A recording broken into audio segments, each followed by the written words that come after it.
Hello बच्चों, welcome back to Essan Intelligence YouTube channel. आज हम पढ़ने वाले हैं कक्षा 10वीं की एनसीईआरटी बुक का लेसन नंबर 11, जिसका नाम है मानव नेत्र तथा रंग बिरंगा संसार। और अगर भारतीय भवन बुक के हिसाब से चले तो ये फिजिक्स का चैप्टर नंबर 2 होगा, थर्ड चैप्टर होगा ये, और एनसीईआरटी बुक के हिसाब से चैप्टर नंबर 11। पहले हम जानेंगे मानव नेत्र क्या होता है। मानव नेत्र यह एक अत्यंत मूल्यवान एवं सुग्राही ज्ञानेंद्रिय है। जो मानव नेत्र है वो अत्यंत ही मूल्यवान, बेशकीमती है और सुग्राही ज्ञानेंद्रिय है। हमारे पास ज्ञानेंद्रियाँ हैं, उसमें से नेत्र भी एक ज्ञानेंद्रिय है। यह हमें इस अद्भुत संसार तथा हमारे चारों ओर के रंगों को देखने योग्य बनाता है। जो नेत्र है उसी की सहायता से मानव या फिर कोई भी जीव संसार में आसपास क्या हो रहा है या फिर संसार कैसा दिखता है, इसके योग्य मतलब संसार को देखने योग्य नेत्र ही बनाता है। दूसरा पॉइंट है, ये नेत्र गोलक में स्थित होता है। मानव नेत्र गोलक में स्थित होते हैं। नेत्र गोलक का व्यास लगभग 2.3 सेंटीमीटर होता है। जो नेत्र का व्यास है वो लगभग 2.3 सेंटीमीटर होता है। और नेत्र की न्यूनतम दूरी होती है, स्पष्ट दृष्टि की न्यूनतम दूरी 25 सेंटीमीटर होती है और अधिकतम दूरी अनंत होती है। अब पढ़ेंगे मानव नेत्र के विभिन्न भाग एवं उनके कार्य के बारे में। मानव नेत्र के भाग कौन कौन से हैं और उनके कार्य क्या क्या हैं, इसके बारे में पढ़ेंगे। श्वेत मंडल या कर्णिया। श्वेत मंडल या तो इसे इंग्लिश में कहते हैं कर्णिया। यह नेत्र के अग्र भाग पर एक पारदर्शी झिल्ली है। जो कर्णिया है वो नेत्र के अगले भाग पर पारदर्शी झिल्ली है। जो नेत्र होता है उससे जब भी प्रकाश की किरणें परिवर्तित होती हैं तो सर्वप्रथम कर्णिया से ही टकराती हैं, क्योंकि वो अगले भाग का एक पारदर्शी, एक ट्रांसपेरेंट झिल्ली है। नेत्र में प्रवेश करने वाली प्रकाश किरणों का अधिकांश अपवर्तन कर्णिया के बाहरी पृष्ठ पर होता है। जो नेत्र में किरणें प्रवेश करती हैं, वस्तु से निकलती हुई कोई भी किरण जब नेत्र में प्रवेश करती हैं तो सर्वप्रथम कर्णिया के बाहरी पृष्ठ से उनका अपवर्तन किया जाता है। अब नेत्र लेंस, जो नेत्र लेंस होता है वो उत्तल लेंस होता है। अब इसके बारे में जानेंगे। यह एक उत्तल लेंस है जो प्रकाश को रेटिना पर अभिसरित करता है। अब प्रकाश को अभिसरित करना का क्या मतलब है? प्रकाश को एकत्रित करना, इकट्ठा करना। जो नेत्र लेंस है वो उत्तल लेंस होता है। और उत्तल लेंस का कार्य क्या होता है? तो उत्तल लेंस क्या होता है? एक ऐसा लेंस जिससे होकर यदि सूर्य की किरणें या कोई किसी भी प्रकार की किरणें अपवर्तन के बाद अभिसरित होती है, वह उत्तल लेंस कहलाता है। एक ऐसा लेंस होता है जिसके फोकस दूरी पर किरणें आकर अभिसरित या एकत्रित होती हैं, उत्तल लेंस कहलाता है। यह एक रेशेदार जहेलीवत पदार्थ का बना होता है। जो नेत्र लेंस है वो रेशेदार जहेलीवत पदार्थ का बना होता है। लेंस केवल विभिन्न दूरियों पर रखी वस्तुओं को रेटिना पर फोकसित करने के लिए आवश्यक फोकस दूरी में सूक्ष्म समायोजन करता है। अब लेंस को तो हमें इधर उधर रखना पड़ता है, लेकिन जो मानव नेत्र है उसके लेंस में एक ऐसी व्यवस्था मौजूद है जिसके कारण वो चाहे वस्तु नज़दीक की हो या वस्तु अनंत पर रखी हो या बहुत अधिक दूरी पर रखी हो, उससे निकलती प्रकाश के किरणों का अभिसरण कहाँ होता है? नेत्र के रेटिना पर ही होता है। कभी भी आएगा तो प्रतिबिंब रेटिना पर ही बनेगा, चाहे वस्तु कितनी भी दूर हो या कितनी भी नज़दीक क्यों ना हो। अब परितारिका, ये परितारिका क्या होता है? कर्णिया के पीछे एक गहरा पेशीय डायफ्राम होता है जो पुतली के आकार को नियंत्रित करता है। ये क्वेश्चन पूछा जाता है कि पुतली के आकार को कौन नियंत्रित करता है? तो परितारिका। और परितारिका कहाँ होता है? कर्णिया के पीछे एक गहरा पेशीय डायफ्राम होता है। अब पढ़ेंगे पुतली या पुपिल। पुतली या पपिल, ये क्या होता है? पुतली आँख में प्रवेश करने वाले प्रकाश की मात्रा को नियंत्रित करती है। जो आँख की पुतली होती है वो प्रकाश में जो प्रकाश होता है उसकी कितनी मात्रा आँख में प्रवेश कर सकती है उसको नियंत्रित करती है आँख की पुतली। तो इसका बेस्ट एग्जाम्पल हो जाएगा जब कभी हम छत पर होते हैं तो धूप में होते हैं, तो धूप से जो प्रकाश की किरणें आ रही होती है हमारी आँखों में, उसका नियंत्रण पुतली जब करती है तो वो सिकुड़कर छोटी हो जाती है, बहुत छोटी हो जाती है, क्योंकि सूर्य का प्रकाश काफ़ी ज़्यादा आता है। ठीक है। और जब हम ऊपर से नीचे आते हैं कमरे में, तो कमरे में यदि लाइट नहीं जल रहा हो, लाइट ऑफ कर दिया गया हो, तो उस टाइम हमें कुछ देर तक कुछ दिखाई नहीं देता है उस अंधेरे में, क्योंकि हमारी आँख की पुतली जो थी वो सिकुड़कर छोटी हो गई थी ऊपर जब प्रकाश की मात्रा अधिक आ रही थी तो। और नीचे आने के बाद प्रकाश की मात्रा में घटौती हो गई और काफ़ी घटौती हो गई, जिसके कारण पुतली को फैलकर थोड़ा बड़ा होने में समय लग गया। इसलिए कुछ समय तक हमें अंधेरे में दिखाई नहीं देता है, लेकिन थोड़ी देर के पश्चात फिर से दिखाई देने लगता है। उसी अंधेरे में ही सही, थोड़ा थोड़ा ही सही दिखाई तो ज़रूर देता है थोड़ी देर के बाद। अब पढ़ेंगे रेटिना। ये रेटिना क्या होता है? रेटिना पर ही प्रतिबिंब बनता है, चाहे वो वस्तु कहीं भी रखी हो, मानव नेत्र के रेटिना पर ही प्रतिबिंब बनता है। यह एक कोमल सूक्ष्म झिल्ली है। रेटिना क्या है? एक कोमल सूक्ष्म झिल्ली है जिसमें प्रकाश सुग्राही कोशिकाएं अधिक संख्या में पाई जाती हैं। रेटिना में प्रकाश सुग्राही कोशिकाएं जो होती है वो अधिक मात्रा में पाई जाती हैं। प्रदीप्त होने पर प्रकाश सुग्राही कोशिकाएं सक्रिय हो जाती हैं तथा विद्युत सिग्नल पैदा करती हैं। ये सिग्नल दृक तंत्रिकाओं द्वारा मस्तिष्क तक पहुंचा दिए जाते हैं। मस्तिष्क इन सिग्नलों की व्याख्या करता है और हम वस्तुओं को देख पाते हैं। जो रेटिना है इस पर पहले प्रतिबिंब बनता है और रेटिना में बहुत प्रकाश सुग्राही कोशिकाएं बहुत अधिक मात्रा में पाई जाती हैं और ये प्रकाश सुग्राही कोशिकाएं जो होती है वो सक्रिय हो जाती हैं जब कोई प्रकाश प्रवेश करता है तो। और ये सुग्राहियाँ जो होती हैं, सुग्राही कोशिकाएं, ये एक सिग्नल बनाती है, विद्युत सिग्नल बनाती है, जिसके कारण वो तंत्रिकाओं न्यूरॉन्स को ट्रांसफ़र करती हैं।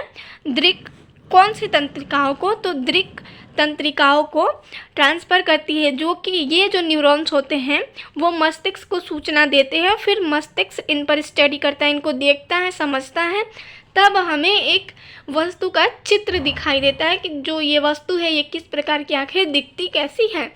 तो ये प्रक्रिया काफ़ी तेज़ होती है, बहुत ज़्यादा तेज़, बहुत अधिक, इसीलिए इसको समझ नहीं पाते हम और बहुत जल्दी जल्दी जैसे देखो वो वस्तु दिखाई पड़ती है।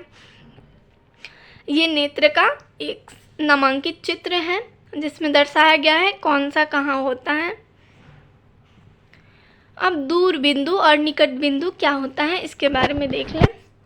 वह दूरतम बिंदु जिस तक कोई नेत्र वस्तुओं को सुस्पष्ट देख सकता है नेत्र का दूर बिंदु कहलाता है। सामान्य नेत्र के लिए यह अनंत दूरी पर होता है।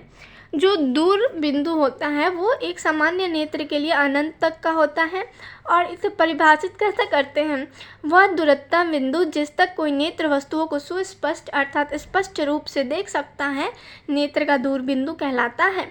और निकट बिंदु, ये निकट बिंदु क्या होता है? वह न्यूनतम दूरी जिस पर रखी कोई वस्तु बिना तनाव के अत्यधिक स्पष्ट देखी जा सकती है उसे नेत्र का निकट बिंदु कहते हैं। जो निकट बिंदु होता है वह कम से कम दूरी जहाँ तक नेत्र एकदम बिना किसी तनाव, बिना किसी स्ट्रेस के सुस्पष्ट से वस्तुओं को देख सकता है, निकट बिंदु कहलाता है। किसी सामान्य दृष्टि के कारण वयस्क के लिए निकट बिंदु आँख से लगभग 25 सेंटीमीटर की दूरी पर होता है। नेत्र का निकट बिंदु कम से कम लगभग 25 सेंटीमीटर होता है। इसे सुस्पष्ट दृष्टि की न्यूनतम दूरी भी कहते हैं। अब पूछा जा सकता है सवाल कि सुस्पष्ट दृष्टि की न्यूनतम दूरी क्या है? तो वो 25 सेंटीमीटर होती है। अब आँख में एक समंजन क्षमता होता है। ये समंजन क्षमता क्या होता है इसके बारे में पढ़ेंगे। तो मैं पहले बताती हूँ कि समंजन क्षमता वह क्रिया है जिसके द्वारा आँख की पेशियाँ सिकुड़कर या फैलकर पक्षमावी पेशियाँ होती हैं वो सिकुड़कर या फैलकर वस्तुओं के प्रतिबिंब के बनने को नियंत्रित करती हैं। समंजन क्षमता आँख का समंजन क्षमता कहलाता है। अब डेफिनेशन से भी देख लेते हैं। अभिनेत्र लेंस की वह क्षमता जिसके कारण वह अपनी फोकस दूरी को समायोजित कर लेता है, समंजन क्षमता कहलाती है। लेंस की वक्रता पक्षमावी पेशियों द्वारा नियंत्रित की जाती है। वही बात है, यहाँ पे दर्शाया गया है किस प्रकार ये होता है। जो समंजन क्षमता है वो किस प्रकार पेशियों को नियंत्रित करता है, फोकस दूरी को कम या बढ़ाता है, कम करता है या बढ़ाता है। दृष्टि दोष तथा उनका संशोधन। अब ये दृष्टि दोष क्या होता है मानव में? दृष्टि दोष कितने प्रकार के होते हैं, दृष्टि दोष का मैं जिक्र कर रही हूँ। मानव नेत्र में उत्पन्न एक ऐसा दोष जिसके कारण मानव या तो दूर या नज़दीक निकट रखी वस्तुओं को सुस्पष्ट नहीं देख पाता, दृष्टि दोष कहलाता है। अब इसमें जिक्र किया गया है दृष्टि दोष के प्रकारों का। पहला दिया इसमें मोतियाबिंद। अधिक उम्र के कुछ व्यक्तियों के नेत्र का क्रिस्टलीय लेंस दूधिया तथा धुंधला हो जाता है। इस स्थिति में मोतियाबिंद कहते हैं, इस स्थिति को मोतियाबिंद कहते हैं। जब कुछ एडल्ट लोगों से जब वो ओल्ड एज में जाते हैं तो उन लोगों का जो क्रिस्टलीय लेंस होता है, हमारे आँख का जो लेंस है उत्तल लेंस, वो दूधिया हो जाता है या तो धुंधला हो जाता है, जिसके कारण एक बीमारी उत्पन्न होती है, एक नेत्र दोष उत्पन्न होता है जिसे मोतियाबिंद कहते हैं। इसके कारण नेत्र की दृष्टि में कमी या पूर्ण रूप से दृष्टि क्षय हो जाती है। मोतियाबिंद की शल्य चिकित्सा के बाद दृष्टि का वापस लौटना संभव होता है। निकट दृष्टि दोष दूसरा दिया हुआ है इसमें, निकट दृष्टि दोष। ये क्या होता है? इस दृष्टि दोष में व्यक्ति निकट रखी वस्तुओं को तो स्पष्ट देख सकता है परंतु दूर रखी वस्तुओं को वह स्पष्ट नहीं देख सकता है। ऐसे दोष युक्त व्यक्ति को दूर बिंदु अनंत पर न होकर नेत्र के पास आ जाता है। और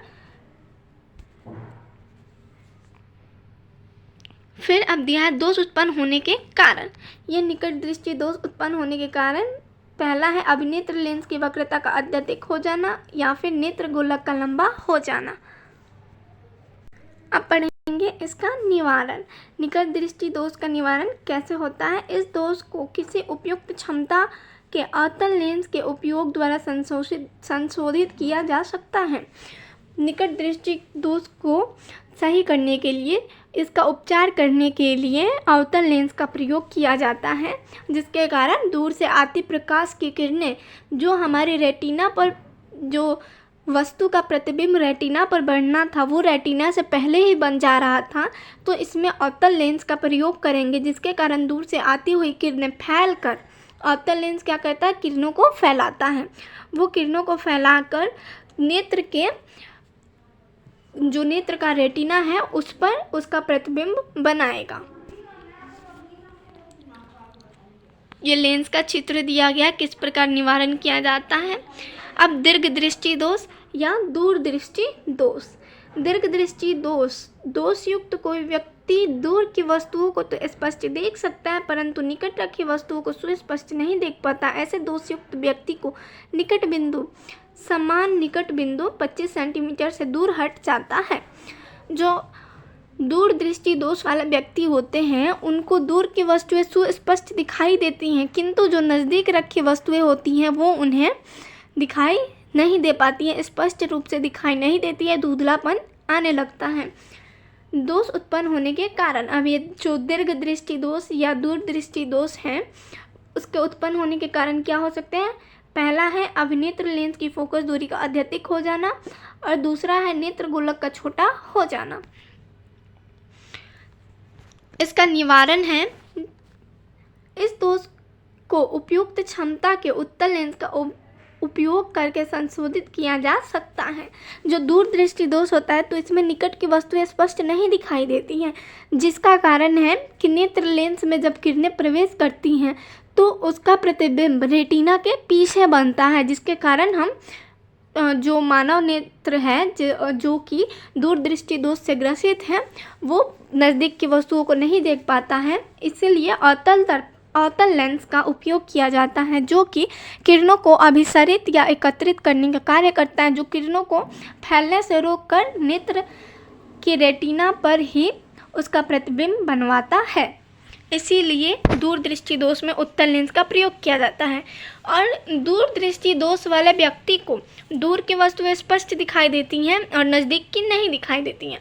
निकट दृष्टि दोष वाले व्यक्ति को निकट की वस्तुएं स्पष्ट दिखाई देती हैं, किंतु दूर की वस्तुएं दिखाई नहीं देती हैं। तो इसका ये होता है, नाम के वाइज ये उल्टा चलता है। एक और आता है जरा दूरदर्शिता, जरा दूरदृष्टिता। आयु में वृद्धि होने के साथ साथ मानव नेत्र में समंजन क्षमता घट जाती है। अधिकांश व्यक्तियों का निकट बिंदु दूर हो जाता हट जाता है। इस दोष को जरा दूरदर्शिता कहते हैं। इसका कारण क्या है? यह पक्षमाभी पेशियों के धीरे धीरे दुर्बल होने तथा क्रिस्टलीय लेंस के लचीलेपन में कमी आने के कारण उत्पन्न होता है। इसका निवारण कैसे किया जा सकता है? पहला पॉइंट है उत्तल लेंस के प्रयोग से। दूसरा पॉइंट है कभी कभी किसी व्यक्ति के नेत्र में दोनों ही प्रकार के दोष, निकट दृष्टि तथा दूरदृष्टि दोष उत्पन्न होते हैं, तो ऐसे व्यक्ति के लिए प्रायः द्विफोकसी लेंस या द्विफोकल लेंस की आवश्यकता होती है। ऊपरी भाग अवतल लेंस तथा निचला भाग उत्तल लेंस का होता है। दोनों नेत्रों का सिर पर सामने की ओर स्थित होने का लाभ, इससे हमें त्रिविम चाक्षुषी का लाभ मिलता है, 3 डायमेंशन विजन। दूसरा पॉइंट है इससे हमारा दृष्टि क्षेत्र विस्तृत हो जाता है। तीसरा पॉइंट है इससे हम धुंधली चीज़ों को भी देख पाते हैं। तो मिलते हैं नेक्स्ट वीडियो में। वीडियो के एंड में मैं आपसे रिक्वेस्ट करती हूँ कि चैनल को सब्सक्राइब करें, वीडियो को लाइक और शेयर ज़रूर करें। हम बीच में नहीं बोला करते ताकि आपको डिस्टर्ब नहीं हो। इसका मतलब ये नहीं कि आप लाइक और शेयर किए बिना चले जाएं, और चैनल को सब्सक्राइब ज़रूर करें। मिलते हैं नेक्स्ट वीडियो में, तब तक के लिए अलविदा।